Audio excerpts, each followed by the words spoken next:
2011 Hyundai Veracruz.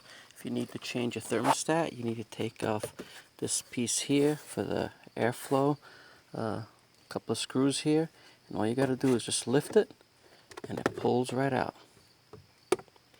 That way you can get to that bottom hose, which is right here, and it only has this 3 screws, and you can pull out the thermostat, which is this right here, and it goes in this way, goes in there. Take it out, get yourself a new one, replace it, backwards, reversal installation, and you're done. Just make sure that you drain the system is cold, and don't work on anything under pressure. And make sure you know that's the part that's bad before you change it.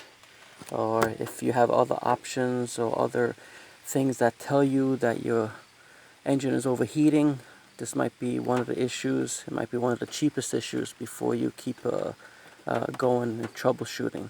So yeah, one of these little guys, they cost about 20 bucks. Alright, hope this helps.